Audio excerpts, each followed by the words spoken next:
नमस्कार दोस्तों, मैं मनीष द्विवेदी। आप सभी लोग कुशाग्र रहिए इस चैनल पर हैं। आज देखिए हम आर्टिकल 102 की बात करेंगे, क्योंकि अभी संसद में नए सदस्यों की शपथ ग्रहण हुआ है। जब मेंबर ऑफ पार्लियामेंट व्यक्ति चुनाव लड़के बनता है तो उसकी संसद के सदस्य के रूप में शपथ होती है। अभी इससे पहले जो आपने शपथ ग्रहण देखा था वो प्रधानमंत्री का था, और जो कैबिनेट मंत्री बने थे और जो स्वतंत्र प्रभार के मंत्री बने थे और जो केंद्रीय राज्य मंत्री बने थे उन्होंने मंत्री पद की शपथ ली थी।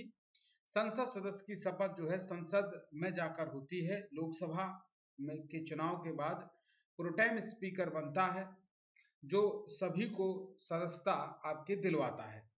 तो जो प्रोटेम स्पीकर आपके बने थे उन्होंने जब सदस्यता दिलवाई, इस पे भी हम एक वीडियो लाएंगे। प्रोटेम स्पीकर और जो लोकसभा के नए स्पीकर बने हैं ओम बिरला जी, उस पर भी लाएंगे। तो जो हमारे संसद सदस्यों ने जो शपथ ली है वहां पर प्रोटेम स्पीकर के सामने, तो उसमें एक सांसद हैं जो हैदराबाद से चुन कर आए हैं, असदुद्दीन ओवैसी। असदुद्दीन ओवैसी ने वहां पर जय तेलंगाना का नारा लगाया, साथ में उन्होंने जय फलस्तीन का नारा लगाया, जिसको इंग्लिश में पैलेस्टाइन कंट्री बोलते हैं। इजराइल और फिलिस्तीन का जो अभी आप देख रहे हैं युद्ध चल रहा है काफी लंबे समय से, तो वो फिलिस्तीन का सपोर्ट बहुत सारे लोग कर रहे हैं अपने देश में भी और बाकी जगहों में भी। कुछ लोग इजराइल का भी सपोर्ट कर रहे हैं, बट इंडिया गवर्नमेंट का जो स्टैंड है वो इजराइल गवर्नमेंट के साथ है। तो उन्होंने जय फिलिस्तीन का वहां पर नारा दिया है। तो इस पर प्रश्न उठा, क्या संसद सदस्य की जय फिलिस्तीन बोलने पर संसद सदस्यता रद्द हो सकती है? तो यहाँ पर आपके लिए जो इंपॉर्टेंट है एग्जाम की दृष्टि से, वो हो गया आर्टिकल 102। आर्टिकल 102 क्या कहता है? संसद सदस्य की जो सदस्यता समाप्त करने के लिए क्या क्या पॉइंट है जिसके तहत उसकी सदस्यता जा सकती है। पहला पॉइंट आप देखें, कोई व्यक्ति संसद के किसी भी सदन का सदस्य चुने जाने और सदस्य होने के लिए निर्हत होगा। अब इसमें का खा गा करके बताया है। पहला पॉइंट तो आपने देख लिया, कोई व्यक्ति संसद के किसी भी सदन का सदस्य चुने जाने और सदस्य होने के लिए निर्हत होगा। पहला पॉइंट का, या इसको अब ABCD में भी इसको इंग्लिश में लिखा जाता है।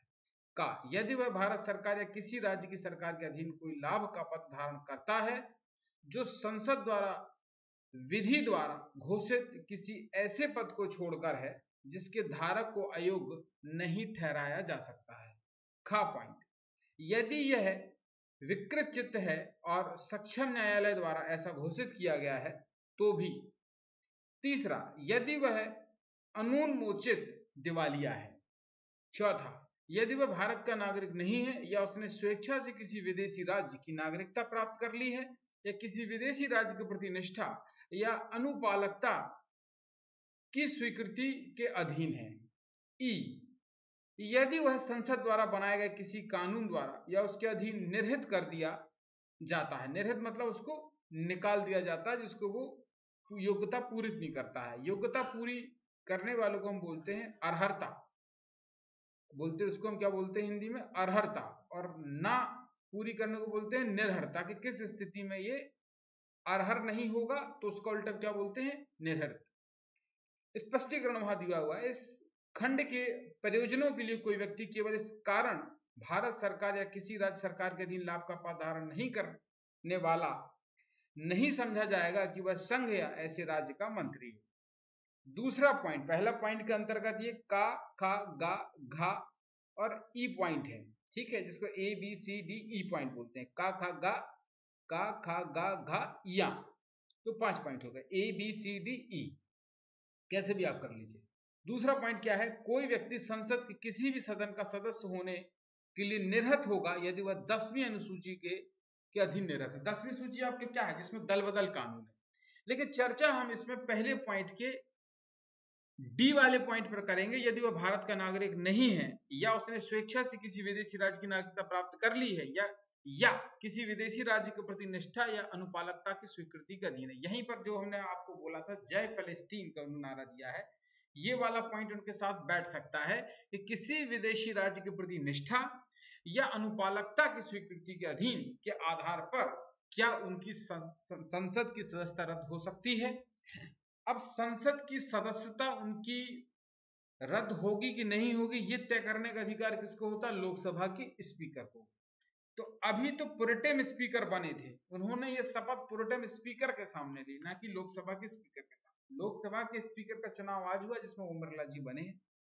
अब ये ओम बिरला जी के ऊपर निर्भर करता है कि वो इस वक्तव्य को संज्ञान में लेके उसको निष्कासन करते हैं या नहीं करते हैं, क्योंकि ये स्पीकर का एकमात्र अधिकार होता है कि वो सदन में किसकी सदस्यता रद्द करेगा और नहीं करेगा। नहीं करने की स्थिति तो आपको पता ही है, जब वो सही से नियम कानून मान रहा है। और रद्द होने के लिए कितने सारे पॉइंट है, पिछली बार आपको मालूम होगा लगभग 150 सांसद जो है निष्कासित हुए थे अभद्रता करने पर, जो संसद के नियम विधि है उसको नहीं मानने पर। वो पॉइंट आप देखेंगे तो वो आपको पॉइंट मिल जाएगा। यदि वह संसद द्वारा बनाए गए किसी कानून द्वारा या उसके अधीन निर्हत कर दिया जाए, ये पॉइंट था।